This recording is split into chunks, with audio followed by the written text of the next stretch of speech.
Je veux entendre la radio. Entre évolution et révolution, notre planète connaît de multiples et profondes mutations qu'il n'est pas toujours évident de comprendre. Assailli par des préoccupations quotidiennes, vous n'avez peut-être pas toujours le temps de vous brancher sur une source d'information fiable. Radio Bonne Nouvelle vous offre une solution. Tous les samedis à partir de 12h30, arrêtez-vous à la station 99.6 FM et faites le plein de l'information utile de la semaine écoulée au Cameroun, en Afrique et dans le reste du monde. Vous y trouverez des journalistes, des politiques, des analystes à la pointe de l'information pour votre plus grande satisfaction. RBN Hebdo, l'info hebdo qu'il vous faut. Avec Patrick Chouenkam et Raoul Patrick Bifeyok tous les samedis 12h30, 14h.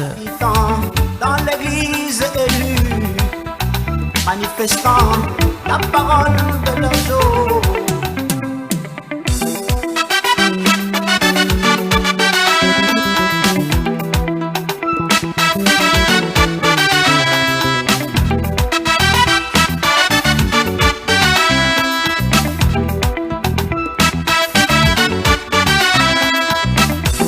Je veux entendre la radio du ciel. Je veux entendre la radio du ciel. Je veux entendre la radio du ciel. Je veux entendre la radio du ciel.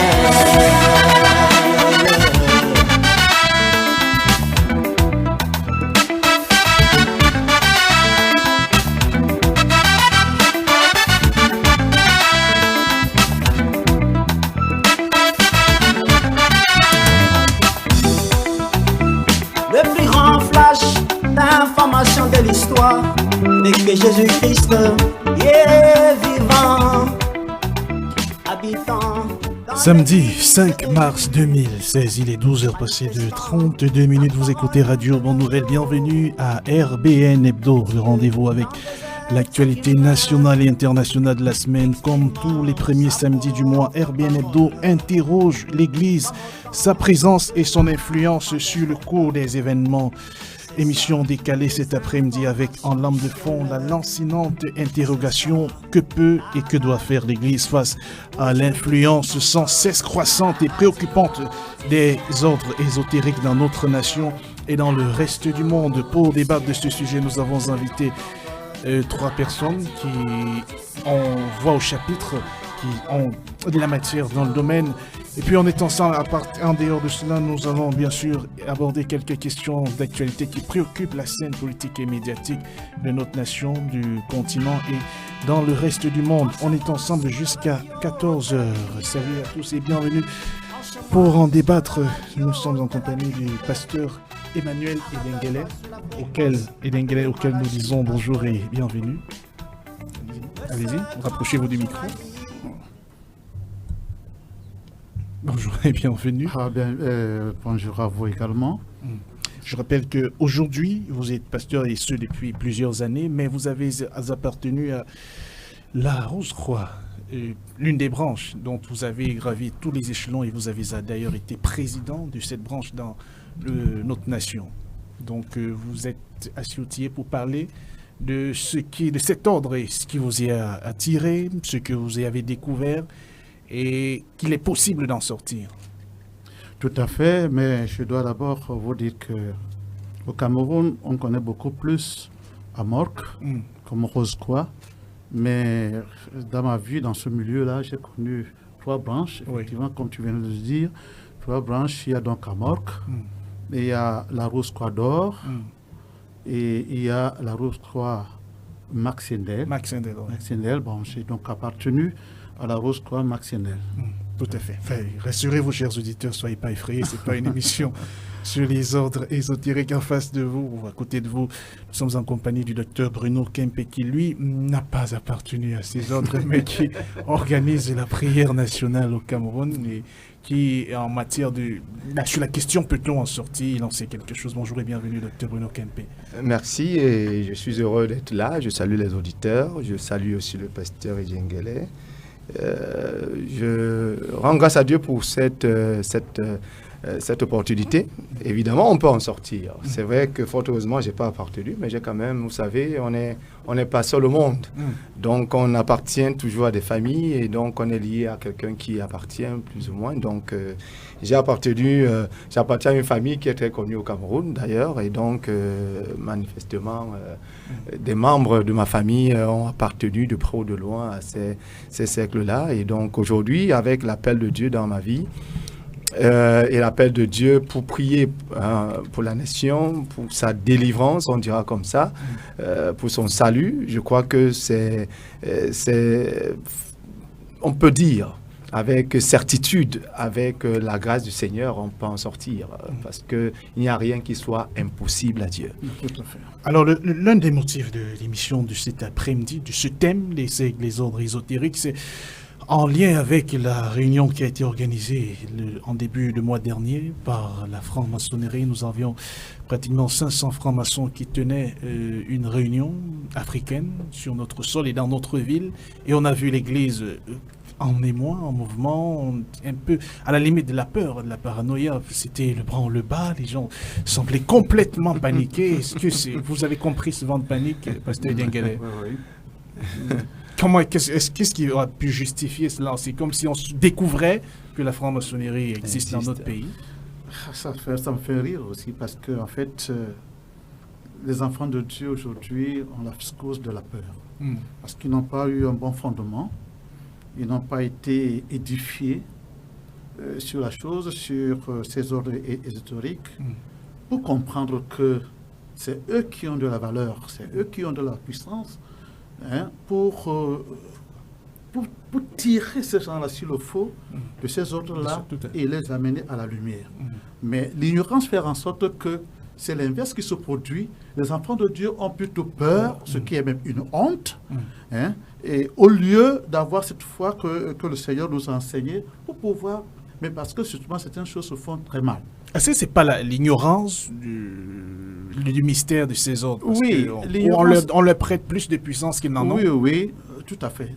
Même aux sorciers du quartier, on lui prête beaucoup de puissance, alors que face à un enfant de Dieu, bien édifié, bien renseigné, bien enseigné, il ne vaut rien. Il ne vaut rien. Ça, c'est la vérité que je dis, parce que moi-même, j'y étais et j'ai beaucoup évolué. Tout à fait. On va y venir.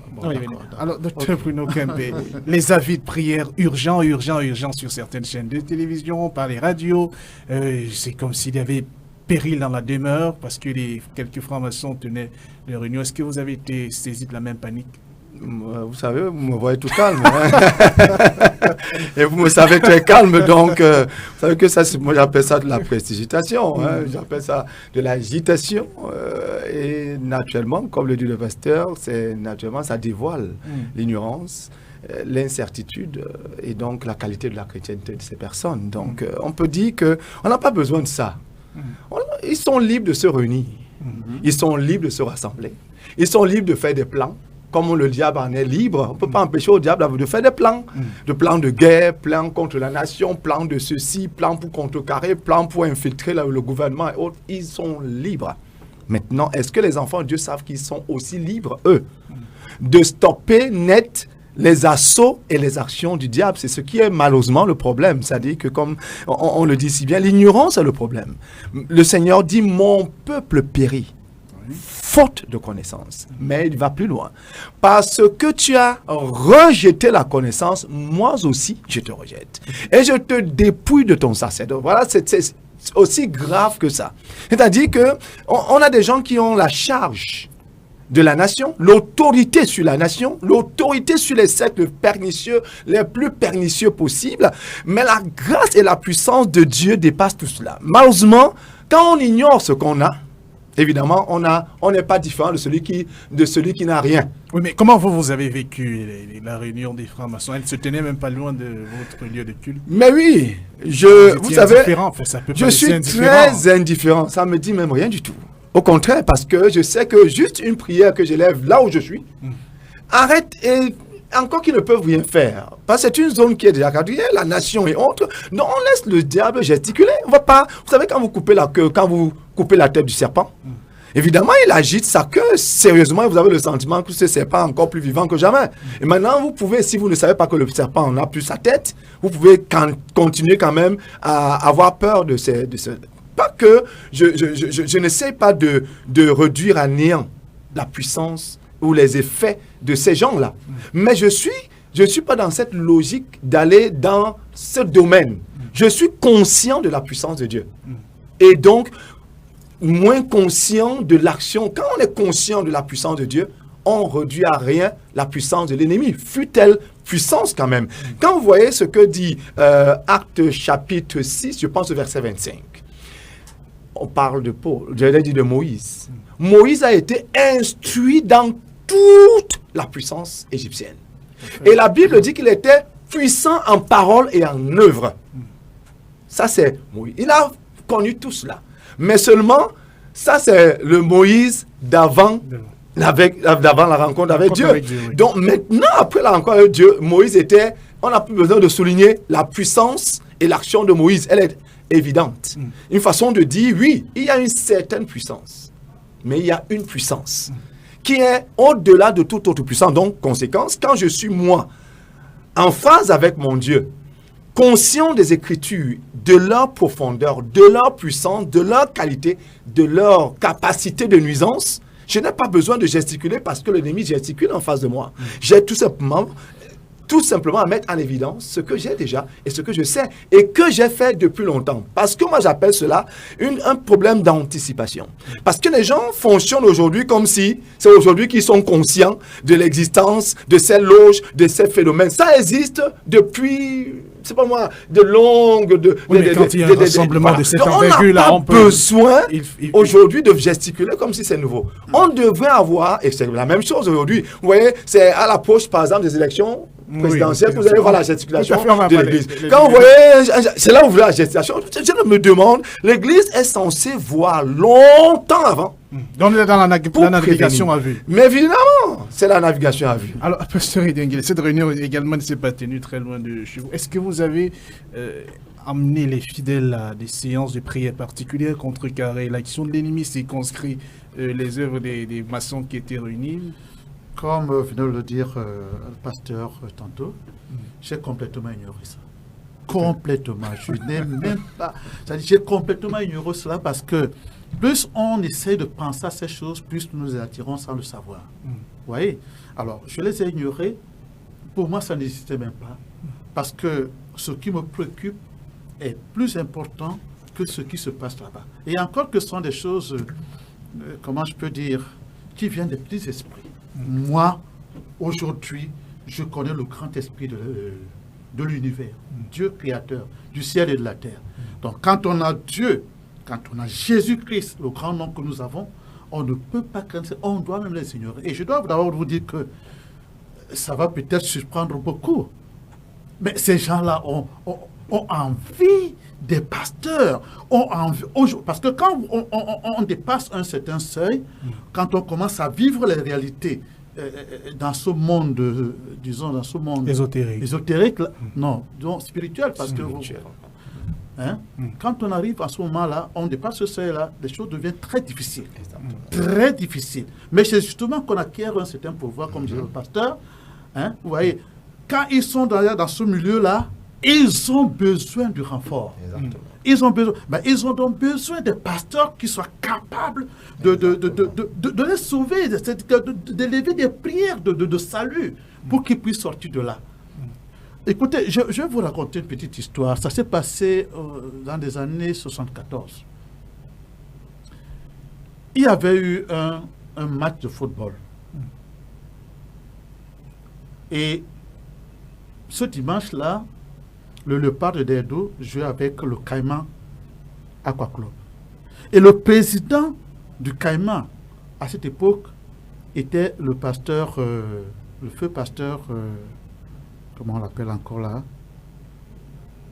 Bon, enfin, je vais me rappeler. C'est lui qui était président en même temps.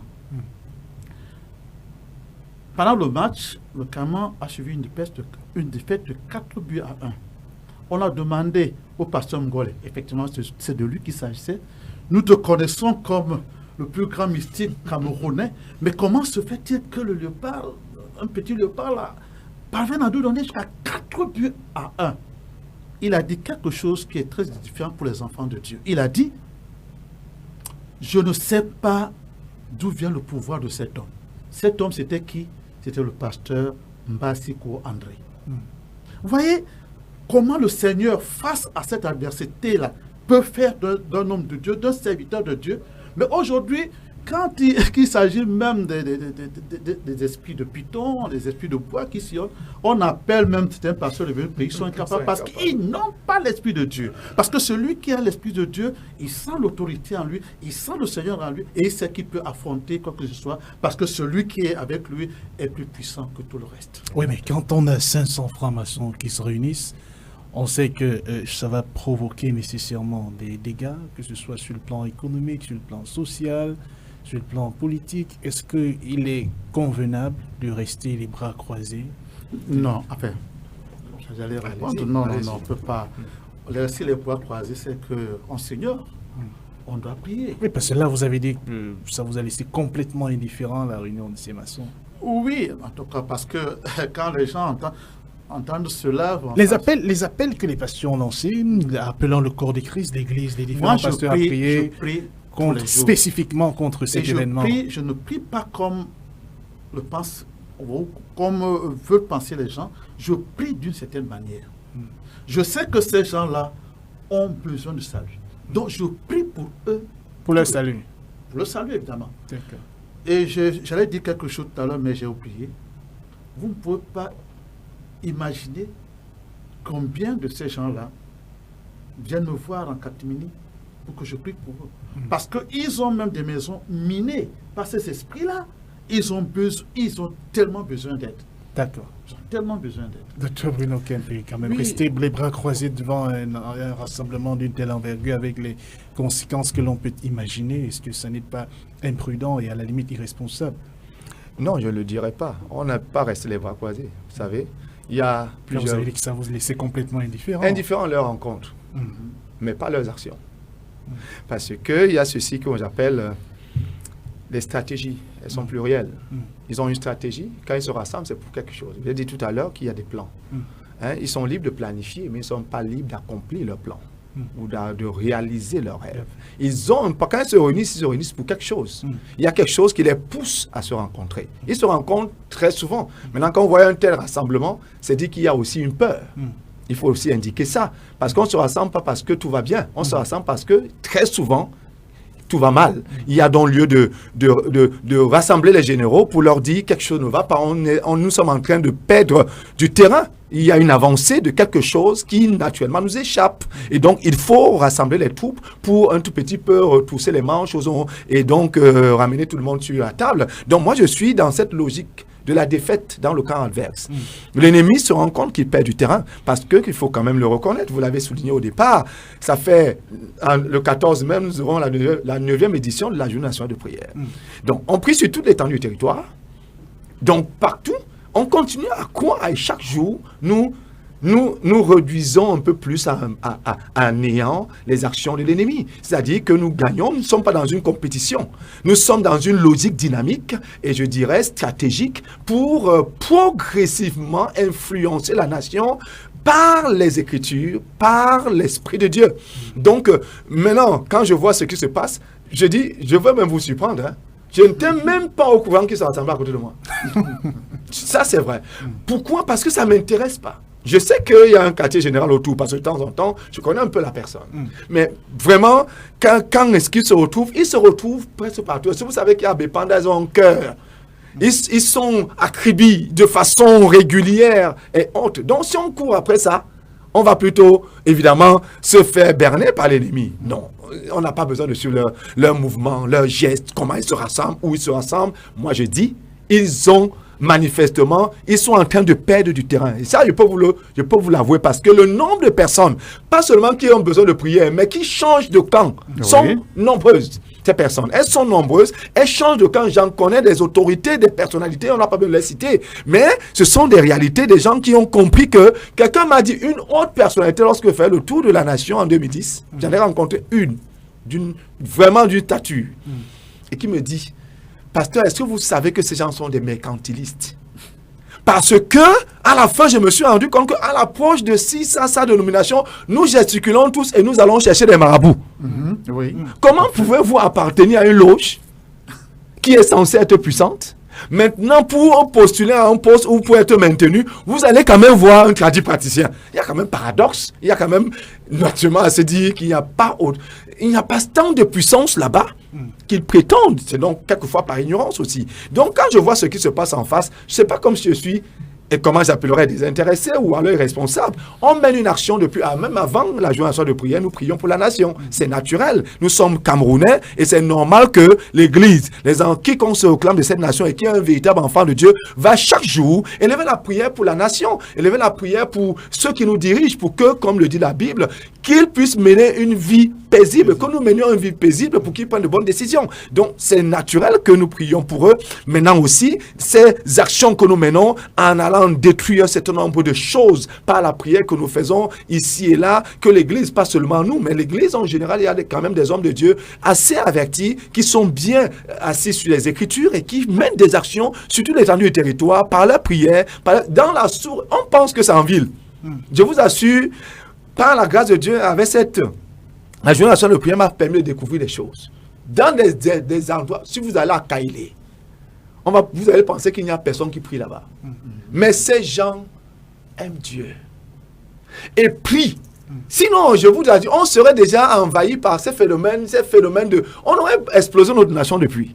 Mais je crois que l'action de Dieu et les différentes prières que les uns et les autres élèvent, effectivement, renversent les forteresses de l'ennemi et permettent à l'Église de gagner du terrain. Et donc, quand nous voyons ce rassemblement, nous disons que ça participe de la stratégie du diable à essayer de rattraper et récupérer ce qui lui a été enlevé. Mais nous ne allons pas, évidemment, nous arrêter. Nous continuons dans notre logique et nous allons continuer à gagner du terrain. Alors, la rencontre de ces maçons ne s'est pas soldée sur un satisfecit. Bien au contraire, il y a eu un fiasco et même ça a dû s'achever avant, plutôt que prévu. Donc, ils ne savent pas, ils n'ont pas compris de la réaction de celles et ceux qui se sont exprimés là. Ils n'ont pas compris exactement ce qui se passait à Douala. Et directement, les pasteurs qui avaient prié contre, entre guillemets, l'événement se sont réjouis que leur prière avait porté du fruit et que la rencontre de ces 500 maçons n'avait pas fonctionné. Et c'était le fait de leur prière. Est-ce que c'est pas une réjouissance méritée? Oui, pourquoi pas? C'est une réjouissance méritée. Il se passe une chose. Il se passe une chose quand on prie le Seigneur de la terre et de l'univers.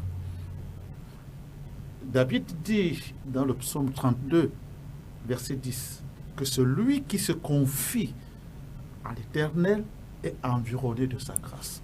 Il faudrait que chaque homme de Dieu, chaque femme de Dieu, chaque enfant de Dieu sache qu'une fois qu'il est ou qu'elle est dans la prière, il y a une force divine qui l'environne et qui peut faire de lui un titan à cette heure. Donc, lorsque les pasteurs patentés, tout à fait, prient, il y a donc cette grâce, si seulement on sait ce que c'est que la grâce. Il y a cette grâce qui environne, qui prend de l'ampleur et qui atteint la cible et qui fait en sorte que, bon, qu'on ne soit pas ceux qui savent. C'est-à-dire qu'une fois que cette grâce atteint la cible, il y a confusion. Et c'est pourquoi ils n'ont pas pu terminer leur réunion comme prévu. Oui.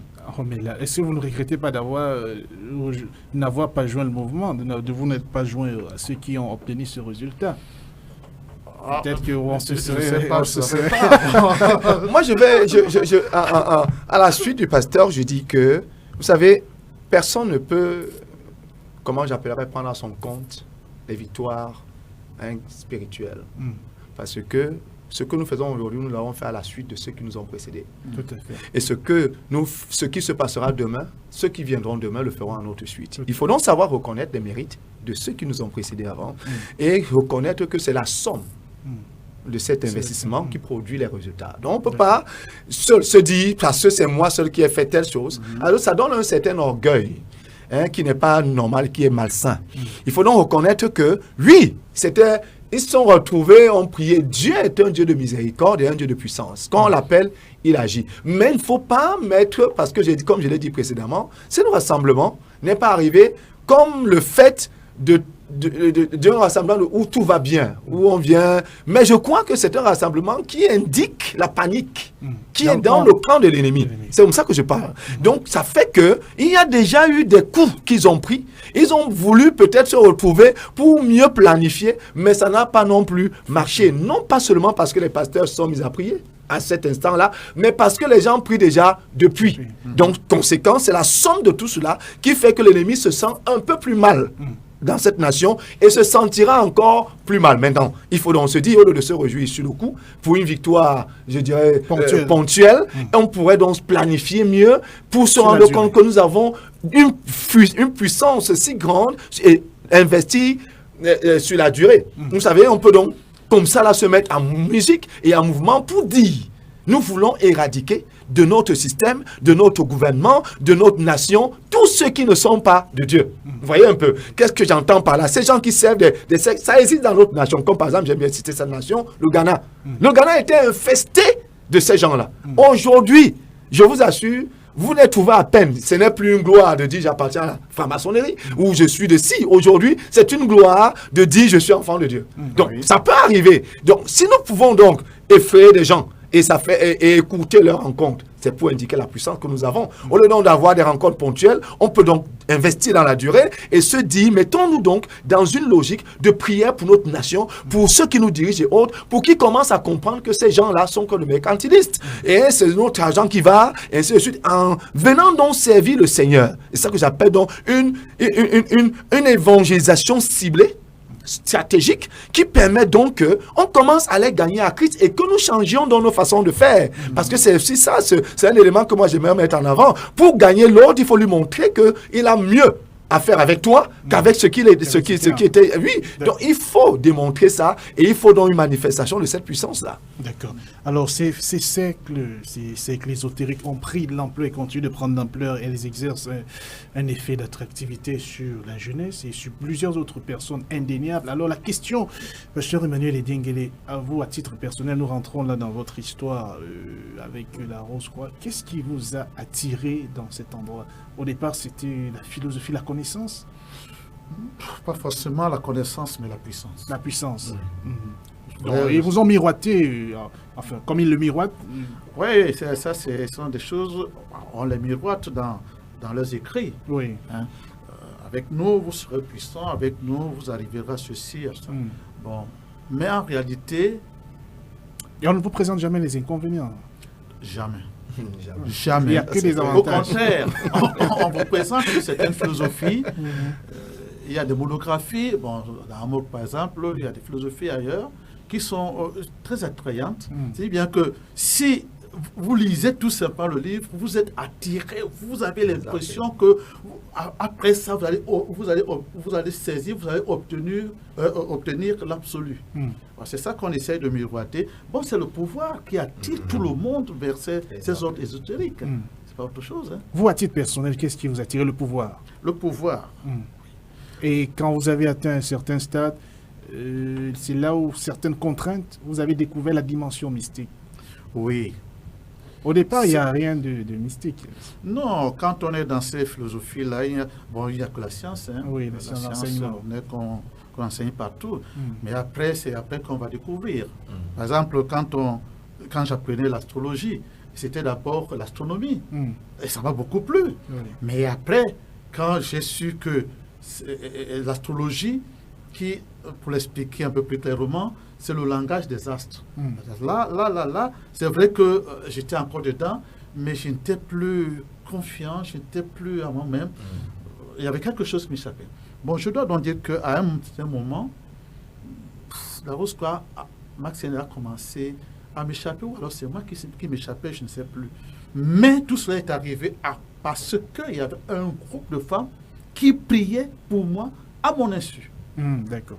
Et parmi lesquelles, bon, il y a une que j'ai beaucoup admirée, Maman Bonnie Rachel. Oui, Maman Bonnie Rachel. Oui, il y avait Ebombo Claudine, il y avait Sainte-Madeleine. Bon, elle priait pour vous en sachant que vous appartenez à un ordre ésotérique. Ouais, hein? Elle priait pour vous parce qu'elle savait pour que je sois délivré. D'accord.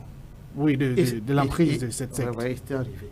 Et cette femme m'a beaucoup étonné. C'est ça là que j'ai commencé à me poser réellement la question si réellement la zone où j'étais valait quelque chose. On avait organisé, j'étais encore un sympathisant de l'église, on avait organisé une campagne d'évangélisation. C'est le pasteur Rana qui prêchait et l'apôtre Nkodi interprétait. Bon, j'écoutais. Par rapport à ce que je savais, bon, je me disais que bon, je ne comprends pas ce qu'il dit. Bon, ils n'ont pas de la connaissance à votre niveau, à votre hauteur. Et à la fin, donc, on lance un appel. Moi, j'étais bien derrière parce que tout le monde savait qui j'étais. Me connaissait qui j'étais. Oui, mais déjà, nous sommes encore dans la dimension de comment vous êtes entré. Qu'est-ce qui vous a... Fondamentalement, si vous attirez, c'est la connaissance.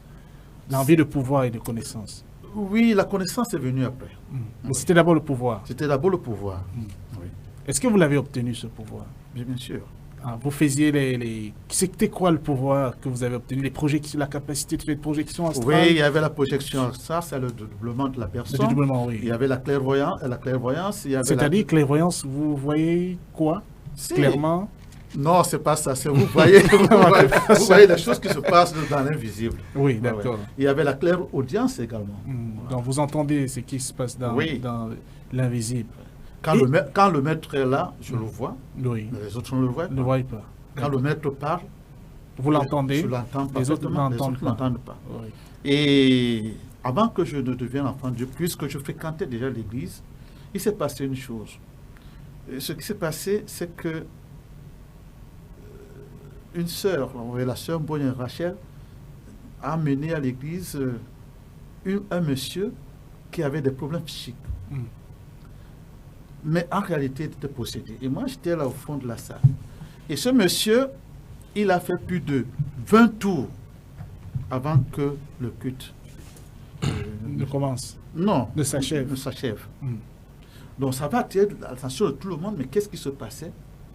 Mais à la fin, il y avait encore un pasteur Pachega avait dit que tous ceux qui sont dans la salle et qui ne sont pas prêts pour ce qui va se passer, qui sortent. C'est ce jour-là que j'ai commencé à être choqué. On était à l'église environ 45. Tout le monde est sorti. Parce que tout le monde était pris de peur. À cause de la délivrance de cet attardement, monsieur. Bon, 2 sœurs sont restées. 2 pasteurs sont restés. Moi aussi, par la foi des choses, je voulais faire découvrir la délivrance. Je savais, j'entendais parler, mais c'est quoi? Alors j'étais à la fond de la salle, je regardais. Et pendant qu'on priait pour ce monsieur-là, il s'est carrément levé. Et il est encore sorti. Et je me suis dit, mais qu'est-ce qu'il y a quelque chose qui ne va pas plus pour quelqu'un? Alors j'ai déclenché la clairvoyance. Et j'ai vu dehors, au niveau même de la route, un monsieur, un blanc, habillé en gandoura avec un turban sur sa tête. Il était invisible, on ne le voyait pas. Et c'est ce monsieur qui faisait faire ce mouvement-là. J'avais envie à ce moment-là de dire au pasteur que non, ne priez même plus pour ça. Orientez vos prières là-bas. Il y a quelqu'un, c'est lui qu'il faut chasser. Mais seulement comme j'étais... je ne pouvais pas vous dévoiler, oui. Je me suis tué. Et bref, on n'avait rien fait. Puisque le monsieur est quand même rentré. Et la même nuit, il est mort. Il est mort. On n'a pas pu le délivrer malheureusement. Alors le maître qui l'a tiré dehors l'aurait abattu peut-être. Certainement. Parce que il allait déjà vers, comment je peux appeler ça, il prenait un sens qui était opposé. Donc il fallait en finir avec lui. Tout à fait. Et peut-être de peur qu'il ne trahisse certains secrets. Oui, ça alors c'est là que j'ai vécu. Je vis encore ça jusqu'à aujourd'hui. Parce que quand on a des secrets de ces ordres-là, on vous tient, mais quand vous arrivez à sortir, il faut qu'on vous abatte à tout prix parce que vous avez des secrets. Vous avez ces secrets. Et c'est là que vraiment ça ne va pas avec le du Seigneur aujourd'hui. Parce que nous, quand on a cru au Seigneur, quand on a été converti, on croyait que l'Église allait jubiler. Mais c'est justement à l'église que nous avons eu des hommes terribles qui ont tout fait pour nous détruire. On était très réticents, vous regardez en coin de l'œil, on était méfiants vis-à-vis de vous. Pas seulement méfiants, bien sûr ils étaient méfiants, mais hostiles même à votre personne. Oui, c'était quoi le problème? Il disait que vous n'êtes pas réellement sorti de ce milieu? Oui. Alors, il ne croyait pas qu'on peut Il ne en croit sortir. pas jusqu'aujourd'hui. Et surtout que le niveau que vous avez atteint peut aller Il jusqu'à ne être croit président pas. de... Jusqu'aujourd'hui, il ne croit pas que Il ne vous croit soyez pas, sorti. mais c'est malheureux. S'ils ne croient pas que le Seigneur peut faire cela, alors ils sont dans le Seigneur pourquoi? C'est la question. Docteur Bruno Kempé, Oui. qu'un président de la Rose-Croix sorte de ses ordres et qu'il en soit totalement délivrant. Pourquoi est-ce que c'est difficile à croire, finalement? C'est ignorer la capacité de Dieu. Tout à fait. C'est ça. Ça veut dire aussi simple que ça. C'est ignorer que Dieu est capable. Voilà pourquoi, peu importe la capacité de l'ennemi, elle n'est jamais plus forte que la puissance de Dieu. Et donc, l'Église doit connaître dans la puissance qu'elle possède, qu'elle détient, pour aider ceux qui sont prisonniers de ces loges à en sortir. Et c'est notre travail. Parce que si l'Église démissionne, à ce moment-là, évidemment, c'est qu'elle n'a jamais connaissance de sa puissance. Il est donc aujourd'hui, cette personne qui sont là, c'est un exemple parfait. Si on peut donc voir un président en sortir, c'est-à-dire qu'il en avait ras-le-bol. Oui. C'est-à-dire qu'il y en a encore aujourd'hui qui sont là dans la même situation. Où Il y a même à des niveaux inférieurs. Oui, même au niveau inférieur, qui manifestement souffrent, mais ne savent pas où aller. Et c'est ça le problème aujourd'hui à l'Église. Il faut que les gens trouvent le moyen et la capacité, pas la précision. Moi, je suis obligé d'utiliser ce mot. Parce que ce qu'on voit aujourd'hui, ce n'est plus l'Église. Parce que on vous pèse. Et on se rend compte que vous ne valez rien du tout sur la balance. Donc, conséquence, la personne préfère rester là où elle est. Parce qu'en face, il n'y a pas mieux. Donc, qu'est-ce qu'il y a lieu de faire? Ce monsieur-là, imaginez que quelqu'un vient à l'église, je suis pasteur, et je suis incapable de le sortir des griffes de l'ennemi alors qu'il s'est réfugié à l'église, et il retourne chez lui, et il en meurt la nuit. C'est-à-dire que l'ennemi a fait quoi? L'ennemi là-bas. Et naturellement, l'Église a donc démontré là sa faiblesse. Ceux qui priaient n'ont pas pu avoir la capacité d'arrêter cette interférence, cette capacité de nuisance de la personne qui est dehors, spirituelle. Donc c'est pour indiquer la faiblesse. Donc aujourd'hui, ce n'est pas chasser les démons qui est le problème. Ce n'est même pas l'indicateur de la puissance. La puissance, c'est la connaissance de ces Écritures, la relation d'intimité avec le Seigneur. Et c'est cette proximité-là qui fait fuir l'ennemi. C'est ça qui rassure la personne qui entre chez vous, qui entre dans votre église. Quand elle arrive, elle est en paix. En d'autres termes, là-dedans, personne ne peut l'atteindre. Maintenant, il faut rassurer la personne, il faut la bâtir, il faut l'édifier. Pour qu'une personne édifiée, elle va être une terreur. Voilà pourquoi nous devons aimer des personnes comme le pasteur, pour être, comment j'appellerais, des personnes qui apprennent donc des informations qu'il a, des secrets qu'il a, pour que l'Église soit encore plus forte, pour rentrer dans ces choses-là et délivrer un peu plus de prisonniers. Alors, Je dis Amen.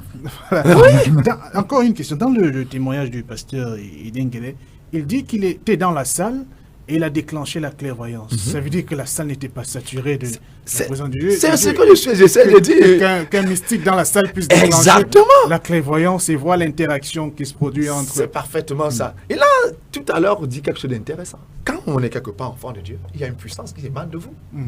Donc nous avons de l'influence. À plus forte raison, donc quand on est en train de prier, quand même, il y a quand même quelqu'un qui est à l'intérieur, qui peut quand même faire donc peut même vous troubler, Tout à fait. Plus. peut même une confusion oui. là qui commence et puis vous-même vous tapez dessus. C'est bon pour dire, cet environnement, c'est l'indicateur même d'un manque de puissance, parce que la puissance, c'est la présence de Dieu.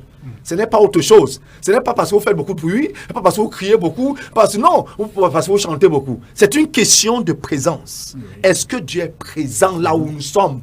C'est cette présence qui, évidemment, va repousser, va dépouiller, sans que même vous ne fassiez quoi que ce soit. Quelqu'un entre, soit il entre et reste, soit il entre et sort en courant. C'est l'une ou l'autre, d'une manière, parce que, oui, allez-y, pasteur. Je voudrais souvent dire quelque chose. J'ai dit ça tout à l'heure, mais enfin, vous m'avez coupé. Allez-y. C'est une expérience que j'ai vécue. Bon, pendant ce moment où je me demandais qu'est-ce qui m'arrivait, il y avait donc cette campagne d'évangélisation organisée par le pasteur Onana à l'époque. Bon, pour moi, il n'avait pas dit grand-chose par rapport aux philosophies que j'avais dans la tête. Bon, on invitait donc maintenant des hommes qui ont envie de Dieu de venir. Vous avez dit, mais quel est ce folklore-là? J'étais bien installé là derrière et j'ai commencé à me sentir mal. Je me dis, mais qu'est-ce qui m'a amené? C'est tellement que ces gens-là tout ce qu'ils sont en train de faire, ils sont en train de me viser. Effectivement, ils me visaient. À la fin, donc, les femmes ont pris le relais pour inviter ceux qui sont venus pour chercher Christ. Et moi, j'étais au fond. Je ne peux pas fuir parce que si je fouillais, je devais leur montrer que je suis faible. Il fallait donc rester. Et j'ai vu 3 femmes, toutes les 3 Bafia, qui s'avançaient vers moi. Avant même que la première ne puisse passer la dernière rangée, quand j'ai su qu'elle progressait vers moi, j'ai déclenché l'écran fichique. La première qui est venue, elle a cogné dessus, elle est rentrée. La deuxième est venue, elle a cogné dessus, elle est rentrée. La troisième, la maman là, je l'ai beaucoup aimée. Bonne Rachel est venue et a cassé ce truc-là. Elle a cassé cet écran que vous aviez déclenché. Tout à fait, sans même savoir ce qui se passait. Moi, je vivais ce spectacle en direct, en esprit. C'est à partir de ce jour-là que j'ai commencé à aimer cette femme. C'est à partir de ce moment que j'ai su qu'il y a réellement la puissance là. C'est ça qui a été un moyen, n'est-ce pas, de me fixer dans le Seigneur. Alors quand on voit ces choses-là, quand c'est mystique, là, ceux qui se disent mystiques, vous voyez. Donc, s'il n'y avait pas eu la troisième, maman Bonnie Rachel, qui avait cassé, vous seriez rentré victorieux. Tout à fait. Tout à fait. Avec votre écran, mais là, la puissance du studio, elle a détruit l'écran psychique que vous aviez placé. Ça a commencé à faire un tic. Donc, c'est la semence de la puissance de Dieu qui était d'une certaine façon. Oui, cette femme-là, esprit. l'esprit de Dieu l'utilisait. D'accord. Alors, jusqu'à une certaine époque. L'une des raisons pour lesquelles on est assez réticent, frileux, on a un peu peur de vous, entre guillemets, c'est qu'on se dit que vous êtes sorti de la Rose-Croix avec, et vous avez conservé les connaissances mystiques et les pratiques occulte, l'usage de cette puissance-là. Est-ce que lorsque vous êtes sorti, vous avez conservé ces pouvoirs? Non. C'est impossible. Il faut que tout le monde le sache. C'est impossible. On ne peut pas associer, on ne peut pas vouloir associer ces choses-là à l'écriture ou à Dieu. On peut pas. C'est pas. Le débat, c'est pas la compatibilité, mais est-ce que quand vous sortez là, quand le Seigneur vous sort de la Rose-Croix, est-ce que vous conservez ou vous gardez ces pouvoirs? Non. Ou vous perdez ces pouvoirs? Non, je continue. Oui, allez-y. Quand j'ai cru réellement, j'ai rassemblé tous les livres que j'avais. J'en avais un paquet. Je suis allé chez l'homme de Dieu, jusqu'à Bassa. Je lui ai présenté ça et on avait brûlé. On les a brûlés. On les a brûlés. Moi, je pensais que c'était fini. Mais il me restait un livre que j'aimais tellement. J'ai gardé ça. Mais je vous dis, je n'ai pas fait une semaine. Déjà, même que quand j'ai décidé de garder ça, je n'étais plus en paix. Je n'étais plus du tout en paix. Et quelque temps après, le Seigneur a dévoilé cela. J'étais obligé de sortir cela, d'aller chez le pasteur qui brûle cela. Et vous avez ressenti une paix totale? J'ai ressenti une paix, mais la paix est devenue évidente le jour du baptême. D'accord. Le jour du baptême, écoutez, il y avait un pasteur qui aimait toujours... Enfin, ce pasteur voulait réellement qu'on me baptise. Et moi, je disais, hop. Et un jeudi, il a encore prêché sur le baptême. Je me suis dit, mais ça c'est quoi? Bon, de toute façon, moi je fais faire une progression astrologique et je saurai le jour qui m'est favorable pour les rayons cosmiques. C'est comme ça que moi j'ai pensé. Oui. Mais je vous assure, en sortant de l'église, je n'ai pas fait 200 mètres. Le Seigneur a commencé à parler. Il me dit, qui es-tu pour choisir ton jour de baptême? Toute la nuit, je n'ai pas dormi. Le lendemain, je suis parti travailler, je suis rentré, je suis allé à l'église, pensant que j'allais retrouver le pasteur. Ce jour-là, ce n'était pas un jour d'église, le pasteur n'était pas là. Je suis parti voir un frère pour lui demander si ce pasteur-là qui a prêché, est-ce que je peux le voir? Parce que ça n'allait plus. Il me dit non, ça sera difficile parce que aujourd'hui, il n'y a pas culte. Il fallait donc ce calvaire, je devais donc. J'ai passé encore toute la nuit de vendredi à samedi, à écouter cette voix qui se répétait toutes les 20 minutes. Vous vous rendez compte, la tête était devenue grosse comme ça. Très tôt le matin, je suis décidé à aller chez ce pasteur-là. Il habitait le kilomètre 14. Moi, je un quartier que je ne connaissais pas. Je me suis levé vers 5 heures, je me suis lavé, ma femme dormait encore, je me suis mis en route, j'ai pris mon taxi, je suis arrivé à Ndokoti, j'ai dit au chauffeur de taxi, je vais à 14, mais je ne sais pas où c'est exactement, mais lorsqu'on on y arrivera, préviens-moi qu'on est au kilomètre 14. Il a dit monter, je suis monté. Avec d'autres passagers, nous sommes allés.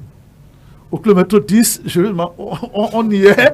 Il me dit, mais non, c'était encore devant. Oui, c'était encore devant.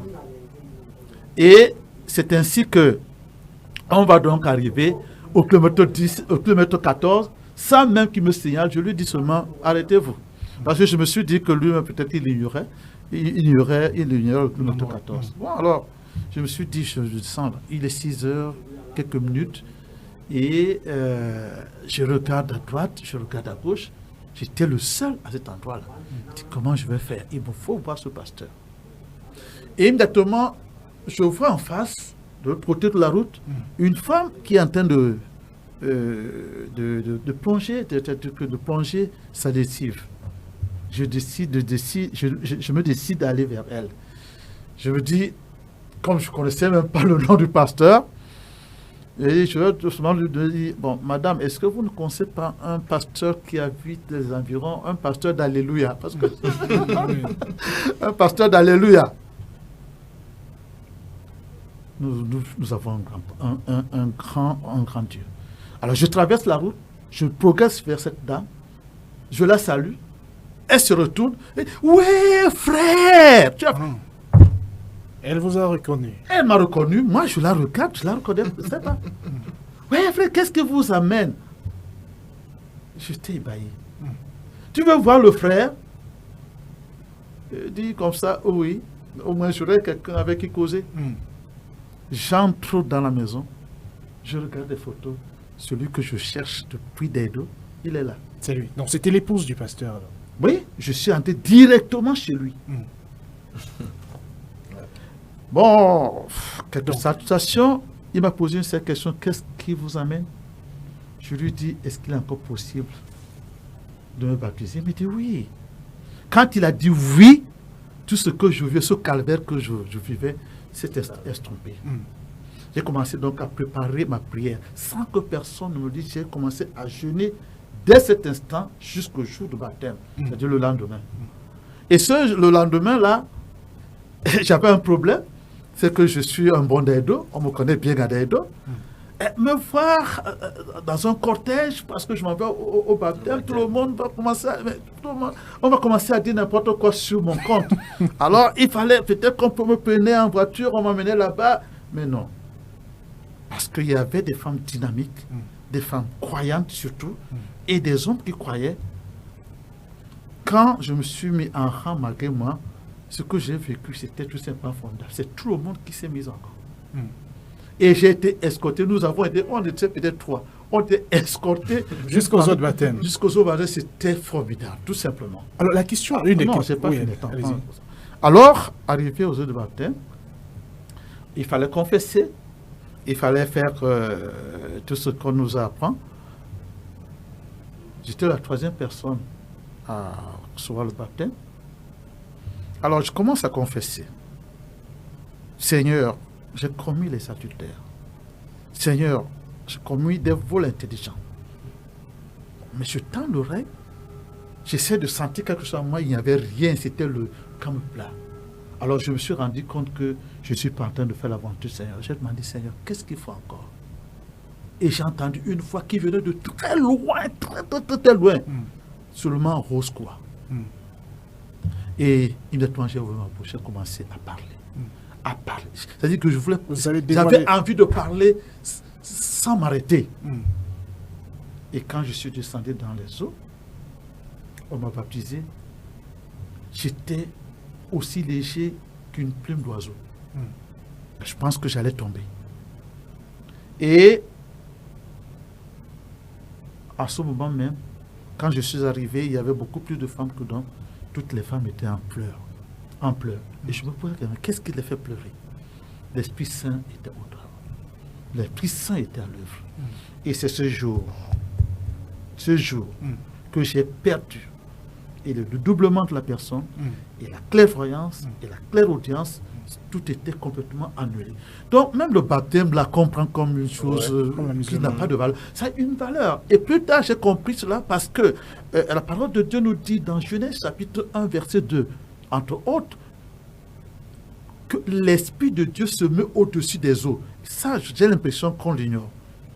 D'accord. Que l'Esprit de Dieu se met au-dessus et l'Esprit de Dieu avait fait son œuvre. Donc, quand vous sortez du baptême, vous perdez ces pouvoirs, Oui, clairvoyance, je clairaudience et autres. Oui. Alors, c'est la démonstration, le docteur Bruno Kempe, que ceux qui utilisent, ceux qui, tout en disant être sortis de ces ordres, prétendent continuer à pouvoir agir avec ces pouvoirs, y compris dans l'Église, c'est qu'ils n'ont jamais connu la transformation.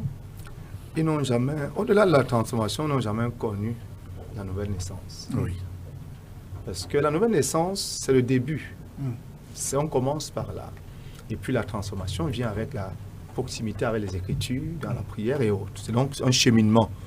Donc, il y a cette... Vous voyez, la nouvelle naissance, ce n'est pas le fait d'aller à l'église. Vous pouvez aller à l'église tous les jours.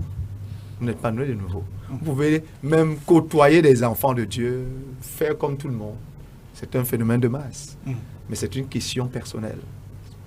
Vous devez recevoir Christ dans votre vie personnellement comme votre seul Seigneur et votre seul Sauveur. Et je dis bien seul. Parce qu'à ce moment-là, vous avez fait un choix. Un choix décisif. Un choix important. Maintenant, ce choix n'est pas à lui seul suffisant.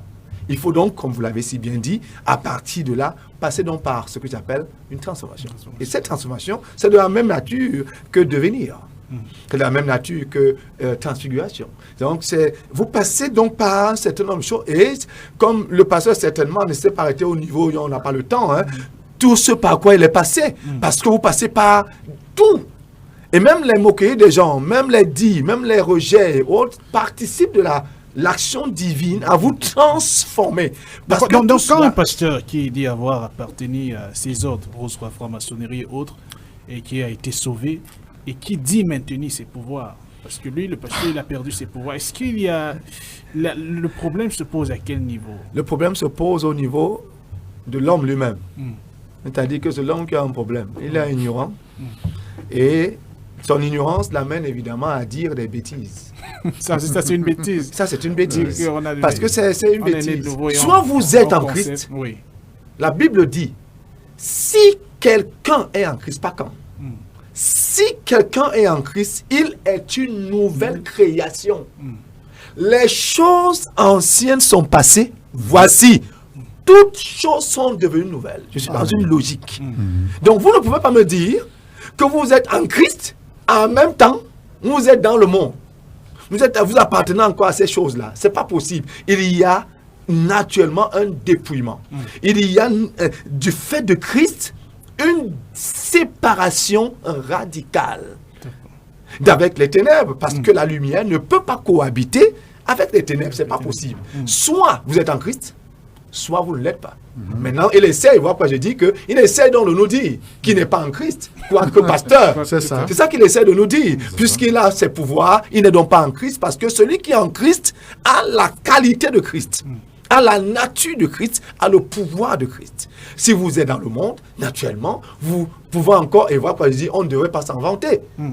Le pasteur ne devrait pas pouvoir dire je suis pasteur, j'étais, mais j'ai encore mes pouvoirs. C'est quand même objectivement une moquerie. Et j'appelle ça donner peut-être une certaine impression qu'on est puissant.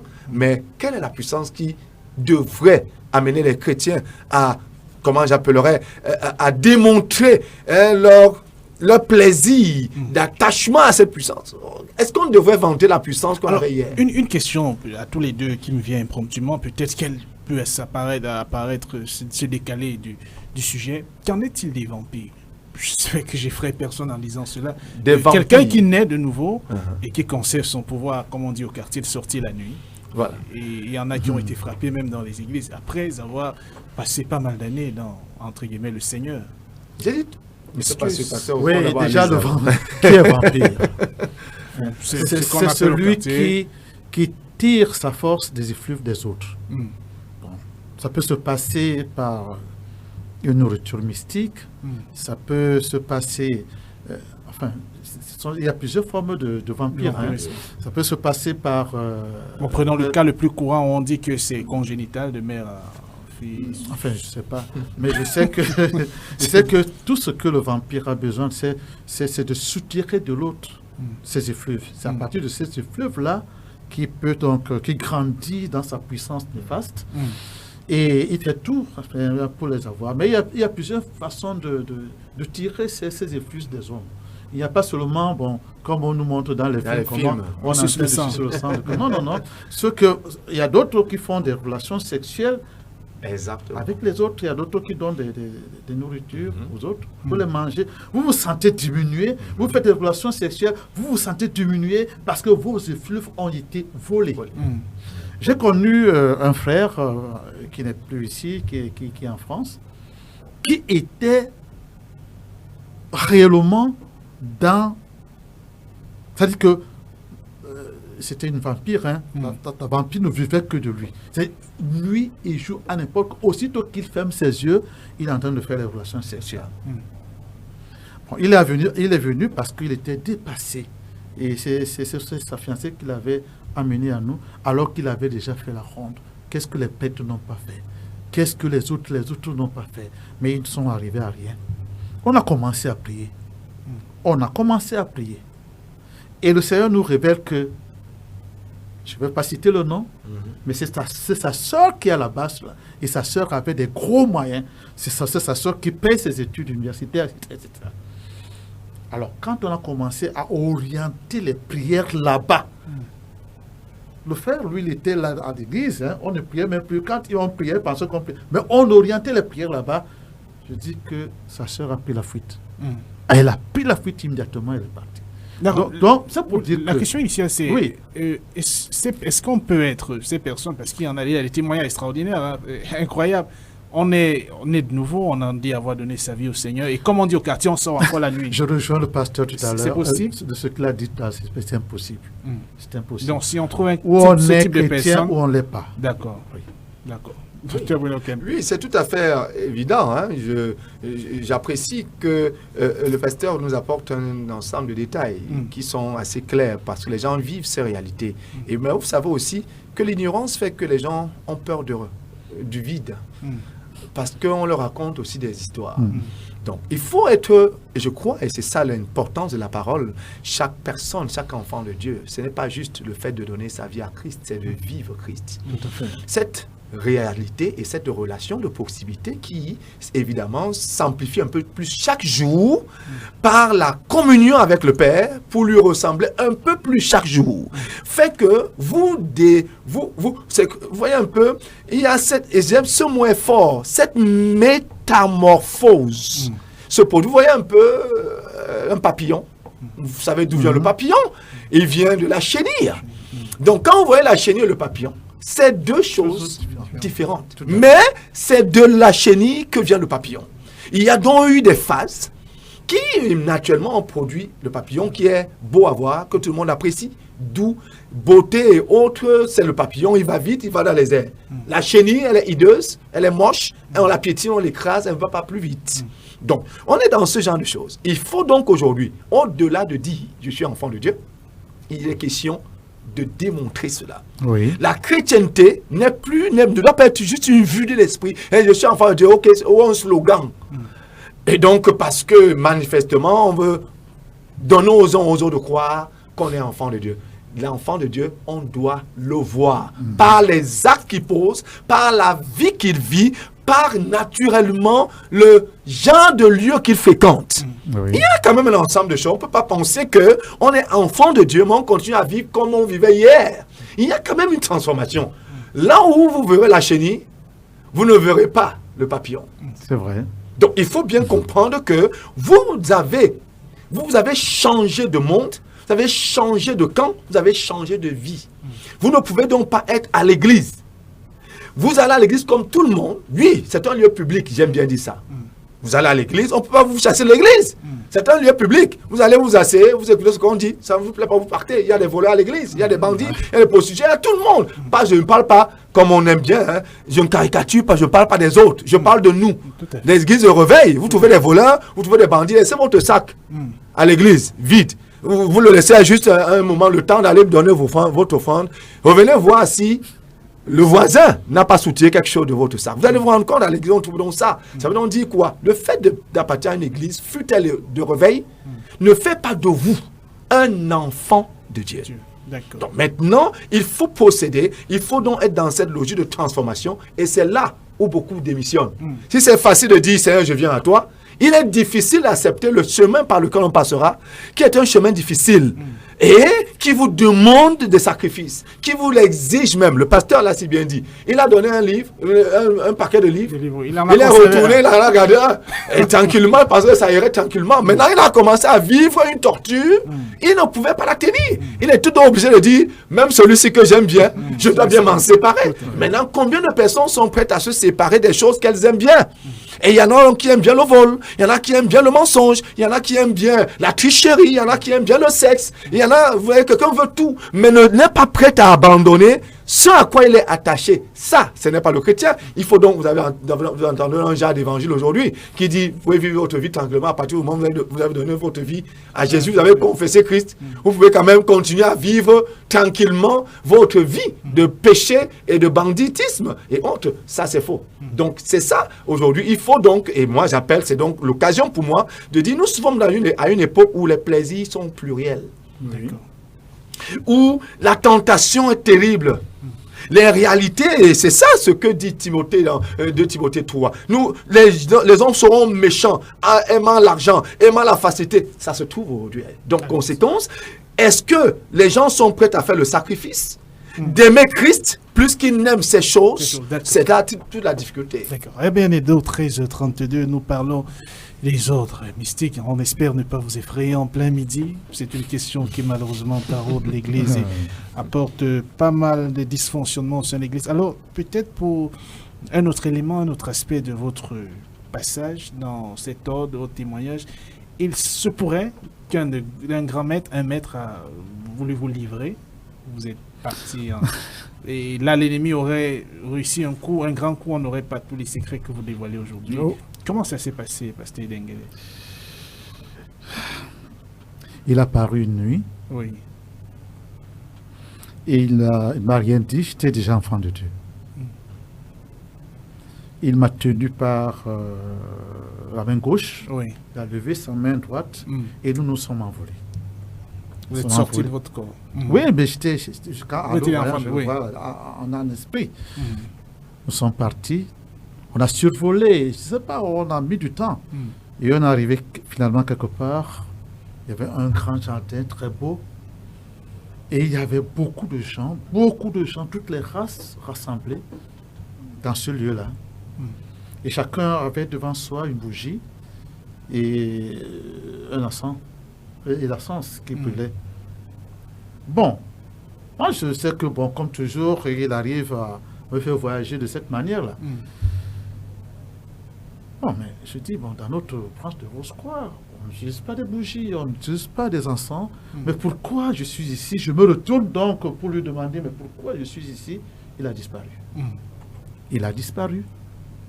Je n'avais pas le mot de passe, je ne savais pas comment faire pour rentrer, dans mon corps.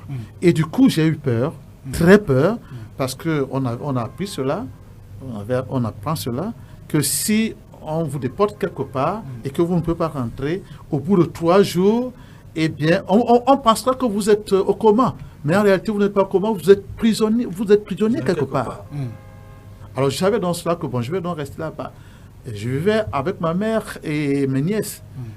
Le matin, je ne me réveille pas et ma mère qui aimait toujours venir me réveiller quand le sommeil me prenait, va arriver et tu verras que je suis au coma. Elle va imiter tout le monde. On va peut-être me prendre, m'emmener dans son hôpital et ça n'ira pas au bout de 3 jours.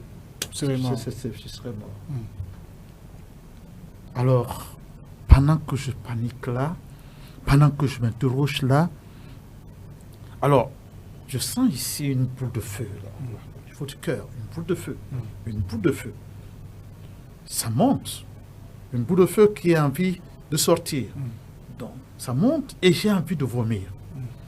Mais arrivé ici au niveau de la gorge. De la gorge, ça ne montait plus. Alors, je ne sais pas ce qui m'a pris. Je sais seulement une chose, j'ai serré mon poing gauche, la main, j'ai serré le poing, j'ai fait un point sur ma main gauche, j'ai levé la main droite. Et spontanément, sans réfléchir, sans rien, au nom de Jésus-Christ, c'est sorti. Au nom de Jésus-Christ, c'est sorti. Au nom de Jésus-Christ, c'est sorti. Et j'avais les yeux fermés. Oui. Quand j'ai ouvert mes yeux, les encens étaient éteints, les bougies étaient éteintes, la panique était partout. Et pendant que je me posais, mais qu'est-ce qui se passe là? Mais le temps de réfléchir, il y a eu un tourbillon autour de moi. 2 tours, au 3e tour, je me suis retrouvé dans votre corps. Dans mon corps. Chez vous. Oui, je me suis levé. Je me suis assis sur mon lit. J'ai dit, c'est pas possible. Il faut que je découvre ce qu'il y a. Dans le nom de Jésus. Dans le nom de Jésus. Très bien. Docteur Bruno Kempe. Donc, s'il y a des adeptes de ces ordres qui nous écoutent, c'est-à-dire que le nom de Jésus peut les sortir définitivement de ces sectes, de l'emprise de ces sectes. Ça, c'est sûr. Il y a tout dans le nom de Jésus. La Bible dit qu'il lui a été donné un nom qui est au-dessus de tout autre nom. À la mention de ce nom, tout genou fléchit. Que ce genou s'appelle donc franc-maçonnerie, ou alors rose-croix, ou n'importe quoi. Ce genou-là fléchit parce que le nom de Jésus-Christ est une tour forte. Maintenant, le juste peut s'y refuser, donc c'est un refuge. Le juste, et se sent en sécurité. Donc, le nom aussi apporte la sécurité. Donc, le pasteur explique très bien, parce que l'ennemi utilise tout ce que j'appellerais comme stratégie pour tromper, pour apporter un semblant, et donc vous donner... Parce que, a priori, il pouvait se dire qu'il est dans un monde de la merveilleux, de la sainteté, de la pureté, de l'encens et autres. Maintenant, jusqu'à ce qu'il réalise que... Ce n'est pas ça, et qu'il est pris dans un piège, il serait effectivement mort, naturellement. Donc, heureusement qu'il avait certainement, même dans le subconscient, entendu parler de ce nom, ou alors entendu ce nom. Et il s'est dit, comme ça, là, spontanément, et comme le Seigneur n'abandonne personne, parce que même par ignorance, il n'avait pas encore toute la force. Il était certainement en train de faire, c'est pas avoir tout à l'heure, j'ai parlé d'un cheminement, d'une transformation progressive. Donc, progressivement, vous vous bâtissez. Ce n'est certainement pas cette espérance qui vivra aujourd'hui. Ça, c'est clair, parce que aujourd'hui, certainement, il est beaucoup plus affermi dans le Seigneur, déterminé et autres, un peu plus. Donc, ce sont des choses qui arrivent. Il faut donc que les gens comprennent. L'ennemi a voulu l'abattre. Exactement. Il a voulu l'abattre. On aurait donc dit qu'il est entré dans ces choses-là. Oui, on aurait mis sa mort sur le dos de l'Église. Sur le dos de l'Église. Voilà pourquoi il faut que l'Église soit avertie. Que les gens comprennent que quand on sort de ces choses, on devient aussi une cible de choix. Les pasteurs doivent le savoir pour aider et accompagner et encadrer ces personnes de façon particulière pour les aider effectivement à passer le cap. Parce que ce moment-là est un moment déterminant. Parce que cette personne qui arrive a certainement donné sa vie à Jésus, mais elle est fragile. C'est un bébé qui ne peut manifestement pas tenir tête à un maître. D'accord. Donc quand cette personne apparaît, le transporter, ce n'est pas un problème. Mais le maintenir là-bas, voilà où se trouve donc tout. C'est là où on verra donc, c'est là l'enjeu. Donc c'est clair que le nom de Jésus est une réalité. Quand vous dites Jésus, vous n'avez même pas besoin de continuer. Jésus est une prière entière. Jésus est comme une bombe. Il y en a qui n'a pas de puissance. C'est-à-dire que sans pareil sur la terre. Donc, c'est pour dire que le nom du Seigneur, il faut qu'on le connaisse. Maintenant, donc, aujourd'hui, vous voyez dans la supercherie du diable. L'Église, aujourd'hui, utilise plus le nom des prophètes que le nom de Jésus. C'est donc ça le diable. Parce qu'on essaie d'éliminer, effectivement, stratégiquement, le nom de Jésus. On utilise aujourd'hui les photos, les images de X, de Z, ainsi de suite, parce que ça, c'est le plan parfait même du diable. Vous trouvez un enfant de Dieu qui ne sait, le nom de Jésus, évidemment, qui ne sait rien de Jésus, mais qui sait tout du prophète. Jusqu'à sa photo, c'est au nom du prophète X. La photo est partout. Voilà la stratégie du diable qui a donc infesté l'Église aujourd'hui. Et on utilise plus ce nom-là sans effet.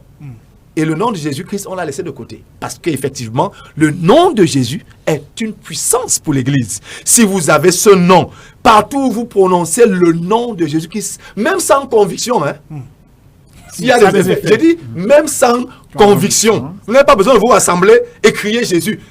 Il a juste dit Jésus sans même se rendre compte de ce qu'il avait relâché comme bon. Les bougies sont éteintes, les encens et autres, et sur le coup, il s'est retrouvé dans son lit. Il aurait pu faire toute la gymnastique qu'on lui a apprise, il ne se serait pas sorti. C'est ça l'intérêt. Donc, il faut indiquer et, je dirais, donner aux uns, l'Église aujourd'hui doit enseigner ce nom. Pour dire ce que ce nom représente, au-delà de juste un nom qu'on a donné, il y a de la puissance derrière. Voilà pourquoi vous voyez les gens prier. Ils prient, Amen. Ils ne disent pas à la fin au nom de Jésus. Il y a donc un problème avec ça. Donc, ça semble anodin, ça semble, comme on dit, c'est beau, c'est comme aujourd'hui on veut tout moderniser. Il y a quand même des choses qui, quand ces éléments-là manquent dans votre prière, il y a quand même lieu de remettre en question cette prière-là. Donc, il y a Jésus qu'il faut tout mettre en évidence et ce nom a de la puissance et de l'importance. À 13h40, nous sommes à moins de 20 minutes de la fin de cette émission et le sujet, combien il est passionnant. Les ordres ésotériques semblent gouverner le monde et certains politiques que nous accostons dans le cadre de notre journalisme, de notre profession de journaliste, sont de plus en plus convaincus qu'on ne peut pas parvenir au pouvoir sans appartenir à l'un de ces ordres qui gouvernent le monde. Alors, quand vous avez en face de vous, pasteur Edengele, quelqu'un qui pense ainsi, vous ne pouvez jamais être président de la République, par exemple, puisque c'est le sujet d'actualité, si vous n'appartenez pas à un ordre. Qu'est-ce que vous dites face à ça? Quel est le discours que l'Église doit tenir? Je ne sais pas comment dire, mais je vais plutôt illustrer une expérience que j'ai vécue à Bonamoussadi. On était en train de je ne sais pas comment, de parcourir tout Bonamoussadi pour les évangéliser. Mais on ne nous recevait pas. Je ne sais pas tout pourquoi. Bon, alors, vers la fin de notre œuvre, on a trouvé une très belle maison quelque part. Très belle maison, une très belle villa. Et quelque chose m'a poussé, j'ai senti un tic pour demander si on ne pouvait pas entrer dans cette maison. On a cogné, on a toqué, on nous a ouvert la porte et on a été très reçus. Alors, monsieur qui nous a reçus était apparemment très, très content de nous recevoir, mais c'était une astuce. Quand ce monsieur a posé une question, je ne me rappelle plus la question, ça m'a fait rire. Mais ça a fait peiner les pasteurs qui étaient avec moi. Il était tellement très sûr, c'était pour nous démontrer que nous ne savons rien. Que nous ne savons rien. À la fin, lorsqu'il était déjà tout content de nous avoir minimisé, de nous avoir ridiculisé, il partait en nous laissant là carrément. Moi, je savais déjà qui il était. Je lui ai demandé si je peux lui poser une question. Il n'était pas, on lui perd le temps. J'ai dit, s'il vous plaît, j'ai une question à vous poser. Vous avez dit de très bonnes choses tout à l'heure. Vous avez fait une démonstration que nous ne savons même pas ce que nous cherchons, ou ce que nous sommes. Mais, permets-moi, je te pose cette question. Qui était Moïse? Je lui ai demandé qui était Moïse. Mais c'était un serviteur de Dieu. Je lui ai dit non. Moïse n'était pas un serviteur de Dieu. Moïse était le grand prêtre d'Osiris en Égypte. Osiris, c'est l'esprit solaire. Donc, il communiquait directement avec cet esprit. Mais lorsque le moment est venu, parce que Dieu avait besoin de lui, il a commis une erreur, il a pris fuite, il est allé à Madian. Et c'est là-bas qu'il trouve chez tout. Et là-bas, comme tout intellectuel, ça arrive souvent, il a dit à Jétro que, comme vous voyez là, je suis capable de communiquer avec ce soleil parce que le soleil est Dieu. Jétro lui avait dit, Dieu n'est pas visible. Dieu se révèle. Le Dieu que je crois se révèle. Se révèle. Et un jour est venu où Moïse devait donc faire ses incantations. Et pendant ce moment, pendant ce temps-là, Jéthro aussi devait prier. Et c'était pour la première fois que le Dieu de Moïse, Osiris, ne répondait pas. Les maçons savent cette histoire très bien. Osiris ne répondait pas. Mais pourquoi? Je vais te dire que fais tout ce que tu fais là, mais le jour que je vais prier mon Dieu, mets-toi carrément à l'écart. C'est ce Dieu-là que moi je crois. Ce Dieu, on ne le voit pas, mais ce Dieu se relève. Se révèle. Moïse a cherché ce Dieu pendant 40 ans, nous le savons. Mais c'est Moïse qu'il va utiliser pour détruire tout ce que Osiris avait érigé en Égypte. Parce que toute l'élite égyptienne s'est noyée dans la mer Rouge. Et j'ai donc dit à ce monsieur que soyez ce que vous êtes, ayez toutes ces philosophies, toutes ces connaissances, mais sachez qu'au-dessus de tout ça, il y a de Dieu. Il y a Dieu. Donc Moïse n'a pas commencé par être avec Dieu, il a commencé avec comme vous. Vous étiez à la recherche d'Osiris, malheureusement il arrive que vous rencontrez ce qui n'est pas Dieu et vous le prenez pour Dieu. Ce monsieur, quand il s'est levé, il m'a dit qu'on apprend tous les jours. Il me dit qu'on apprend tous les jours. Et moi, je lui dis que nous ne sommes donc pas des vulgaires prédicateurs, mais nous avions un but. Et moi, je crois que le Seigneur nous a envoyé pour te voir, pour te dire ça. Donc, qu'est-ce que je veux donc dire? Qu'est-ce que je veux dire? C'est que tous ceux qui suivent ce chemin-là, parce qu'ils pensent qu'il y a un esprit absolu qui fera en sorte qu'il sera président ou quoi que ce soit, sont complètement à l'erreur. Parce qu'ils ignorent complètement qu'il y a une autre force, une autre puissance qui est au-dessus de celle-là. Il y a la puissance créatrice, il y a la puissance de régénération qui existe, qui est au-dessus de tout cela. Et c'est ce que je peux dire à tout ce monde-là. Parce qu'ils sont en train de faire... De chercher ce qu'ils ne pourront jamais atteindre. Quelque part même, je peux même dire qu'ils sont à la recherche de Dieu sans le savoir. Ils cherchent en tâtonnant. Ils cherchent, comme dit la parole de Dieu, ils cherchent, comme dit l'apôtre Paul, ils cherchent en tâtonnant. D'accord. Alors, docteur Bruno Kempis, les politiques sont de plus en plus convaincus, nous en causons avec quelques-uns, qu'il est impossible de parvenir, par exemple, au sommet de la nation et à atteindre certains stades de responsabilité dans ce pays, et comme ailleurs dans le monde, sans appartenir à ces autres. Qu'est-ce que vous répondez? Quelle doit être la réponse de l'Église face à ce type de conception? Quelle doit être la réponse de l'Église? L'Église doit s'inspirer des Écritures. Tout pouvoir vient de Dieu. C'est Dieu qui élève. Ça veut donc dire quoi? C'est par Dieu qu'on parvient à un but, parce que Dieu a tout fait pour un but. Maintenant, il faut aussi comprendre que tout le monde n'est pas et ne sera pas chef d'État. Il faut comprendre que tout le monde ne sera pas ministre. Il faut comprendre que tout le monde ne sera pas, c'est pas moi, n'occupera pas tel ou tel poste. Mais chacun a une mission. Maintenant, il faut retourner, et c'est ça, malheureusement, comme je l'ai dit au début, l'ignorance est le plus grand mal de l'homme. Les gens ne savent pas pourquoi ils sont venus. J'ai écrit un dernier livre, l'un de mes livres que j'ai écrit, le titre c'est « Les chemins de la découverte de soi ». En faisant mes recherches, je me suis rendu compte que 80% d'hommes ne savent pas qui ils sont. Avec ce genre de choses, vous allez donc dans tous les sens. Dans tous les sens. Parce que vous ne savez manifestement pas. Parce que même quand vous appartenez dans vos loges, vous n'êtes pas quand même chef d'État. Et vous vous rendez compte que malgré tout ce qu'on vous a dit, vous avez quand même cru un mensonge, comme il disait tout à l'heure.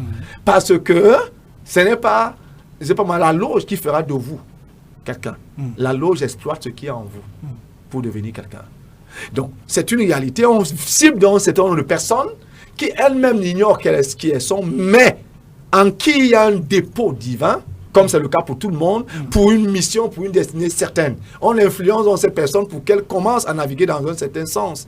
Et donc demain, évidemment, étant, vous savez, pour mieux chuter, et pour prendre une image plus intéressante, l'image de Barack Obama, chef d'État américain. Aujourd'hui, on n'en parle plus. Mais je me souviens, lors de son premier mandat, les Africains ont jeûné prié, cru en Dieu pendant, comme c'est le cas aujourd'hui. Tout à fait. Voilà. Pour qu'ils deviennent, parce qu'ils avaient un rêve. Soit, ce rêve est mort. donc, maintenant, qu'est-ce que je veux dire en prenant Obama? Obama était dans une église pendant 7 ans. Tout à fait. Et de réveil. Un pasteur américain noir. Oui. Mais qui n'a pas pu influencer Obama, qui est un fumeur de grand chemin. Ah bon? Ah oui.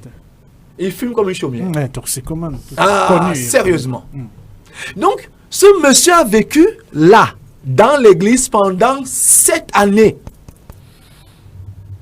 Lorsqu'il commence à faire un certain nombre de déclarations, le pasteur fait une sortie médiatique, je dirais, de nature à ameuter tout le monde. Pour dire que Obama n'est plus son fils. Parce qu'il fait ça. Un autre pasteur se lève aux États-Unis et dit, tais-toi.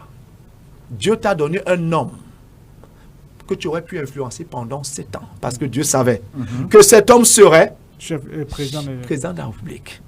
Il l'a donc orienté vers un homme de Dieu qui aurait pu, par l'enseignement, par le parrainage, par le coaching, changer cet homme dans les paradigmes et tout ce qu'on lui a pour que, par sa position, il puisse influencer par la suite le monde, on dira.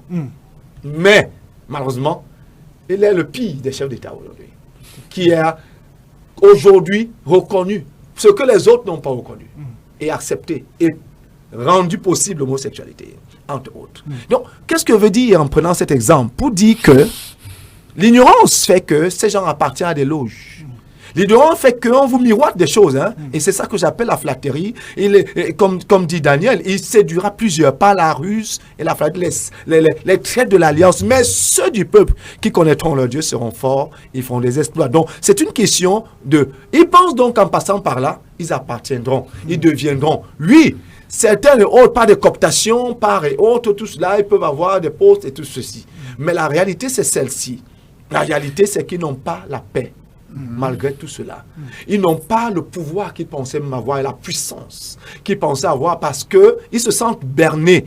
L'Église doit donc être consciente que la seule véritable puissance est la seule chose. Vous savez, on peut acheter tout le monde, sauf la paix. Et il n'y a rien de pire que le manque de paix dans la vie d'un homme. Il peut avoir tout ce que le monde peut lui offrir, belle maison, belle voiture, je ne sais pas moi, honneur et autres, mais la personne meurt en elle-même. Et parce qu'il lui manque cette paix. Et il n'y a que Dieu qui donne la paix.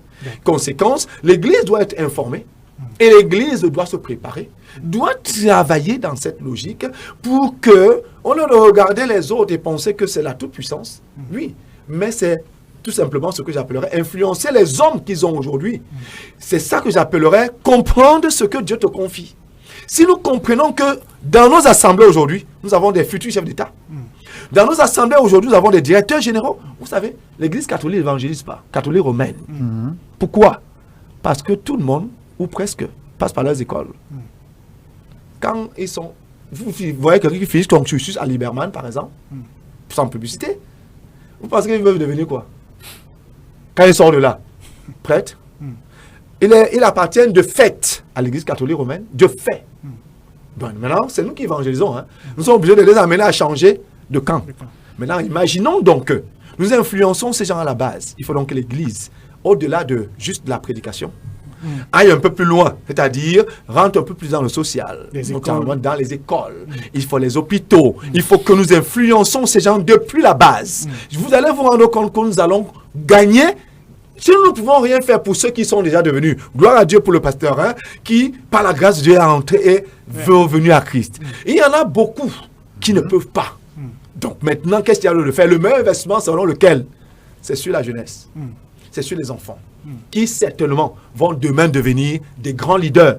Mais si nous influençons, vous voyez ce qu'un peu ces gens-là font aujourd'hui, Rotary, Rotaract et autres, ils vont dans les écoles primaires, ils priment, ils vont dans les hôpitaux et autres. Donc vous avez le sentiment que ils vous donnent même les bourses. Quand vous obtenez une bourse, à la fin vous devenez quoi? Même par reconnaissance naturelle, vous allez comprendre que, mon épouse me dit souvent ça, quand j'étais au lycée, toute jeune, ils m'ont offert un prix. J'ai grandi en chérissant ces gens-là. Parce qu'ils ont participé d'une manière ou d'une autre à mon éducation. Donc, ils se sont positionnés. Et donc, naturellement, on appartient à ces choses-là. Donc, moi, je dis à l'église, parce que mon message va plus à l'église. Pour dire à l'église, investissons en ceux que Dieu nous a confiés. Pour leur enseigner la bonne chose. Et en l'enseignant, nous sommes en train d'investir dans l'avenir et gagner les batailles de demain. Parce que ce n'est pas demain que nous attendons être aguerris pour gagner les batailles de demain. C'est aujourd'hui que nous gagnons les batailles de demain parce que, évidemment, c'est aujourd'hui que nous faisons le demain. Si donc nous ignorons aujourd'hui, demain nous serons encore en train de pleurer parce que ces gens, eux, se multiplient. Ces gens, eux, ils ne s'arrêtent pas. Ils rentrent dans les écoles, ils rentrent dans les églises. Et autres, donc, il faut aujourd'hui être dans cette logique. Et donc, voilà mon propos vis-à-vis de l'église, vis-à-vis des pasteurs. Pasteurs, prenez en charge vos églises. La délivrance n'aidera personne. La véritable délivrance enseigne la parole. Et comme Jésus dit, si vous demeurez dans mes enseignements, alors vous êtes mes disciples. Vous connaîtrez la vérité et la vérité vous affranchira. Il est donc aujourd'hui important que les pasteurs fassent ce travail et commencent à enseigner effectivement la parole de Dieu, à enseigner aux gens la vie, tout simplement. Et je suis certain que demain, nous serons en train de sourire, nous sourirons, même si nous ne sommes plus là. Les générations après vont être en train de gagner des batailles que nous avons préparées à l'avance, et je crois que nous les avons introduits là-dedans. Bien sûr, c'est Christ à d'avenir, bien sûr. Effectivement. C'est Christ à l'avenir, effectivement. Nous sommes toujours tenus par l'imminence de son avènement. Alors, RBN Hebdo à 13h57, 3 minutes pour évoquer un sujet qui préoccupe à la fois la nation, mais qui devrait aussi préoccuper l'Église. C'est une question hautement politique. J'espère que vous n'êtes pas méfiant en ce qui concerne la politique, mais Pasteur Emmanuel Edengele, il se profile une éventuelle candidature du président Paul Biya à l'élection 2018. Peut-être l'élection sera anticipée. Quelle est votre position dans ce méli-mélo, débat politicien, débat médiatique, et la position qui est la vôtre? Bon, ma position quant à la politique, je vais vraiment être neutre. Vous voulez être neutre? Vraiment, je veux être neutre, mais par extension, j'ai envie de dire quelque chose parce que nous courons vers la fin.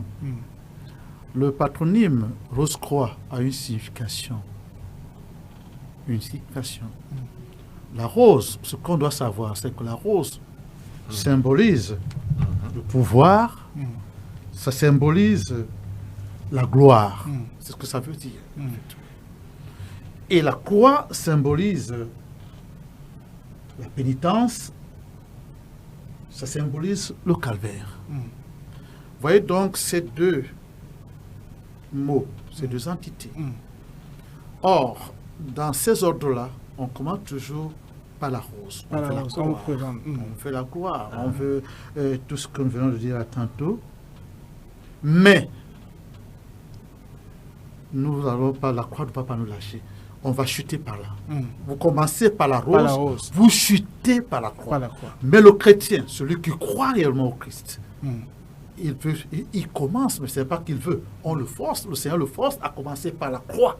Parce qu'il finira par la gloire éternelle. Absolument. Tout à fait. D'accord. Donc c'est ça que je voudrais qu'on puisse comprendre, parce que dans le mot même Rose-Croix, il y a même tout le symbolisme de tout ce qu'ils font là. D'accord. Très bien.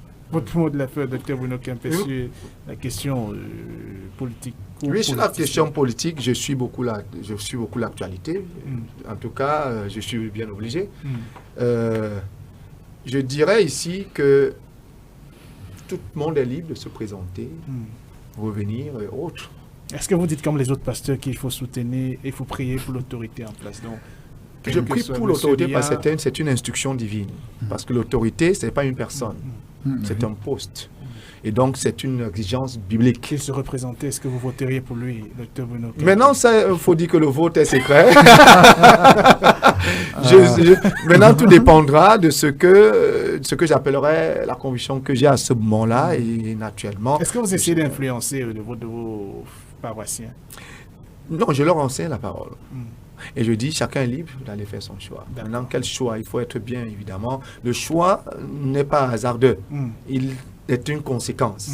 Et c'est cette conséquence-là qu'il faut rechercher. C'est différents éléments qu'il faut rechercher pour déboucher sur ce choix-là. Et donc, je pense que chacun sera équilibré pour pouvoir effectivement choisir. D'accord. Merci infiniment à tous les deux. On aurait bien souhaité prolonger cet échange, mais le temps, lui, n'est pas extensible. Merci, Pasteur Emmanuel Ediengele. On a juste effleuré les aspects. C'est difficile d'entrer dans les profondeurs, mais on espère que ça a édifié. Merci d'être passé. On espère qu'on vous aura la prochaine fois. Nous serons ouverts à cela parce que ça a été assez terrible ce que vous avez vécu. Vous êtes harcelé par les anciens membres de ces ordres, rejeté par l'Église. Vous êtes pris entre le marteau de la hausse de croix et l'enclume des pasteurs qui ne comprennent pas exactement que Christ peut effectivement, totalement et définitivement affranchir quelqu'un de l'emprise des ordres ésotériques. Merci d'être passé. Merci, Dr Bruno Kempé. Vous avoir, c'est toujours un plaisir et un régal. Merci infiniment nous avoir prêté un peu de votre temps. Merci à Adolphe Théophile Kouedi qui était de l'autre côté de la technique pour nous faire vivre ce moment d'échange. RBN Hebdo, point final. On se retrouve samedi prochain lorsqu'il sera midi et 30 minutes, s'il plaît, bien sûr, au Seigneur. D'ici là, que le Seigneur vous accorde tout ce qu'il y a de meilleur pour vous. J'étais Patrick Twinkam pour la présentation. Shalom. Manifestant la parole de leur jour, Dieu est dans le désert.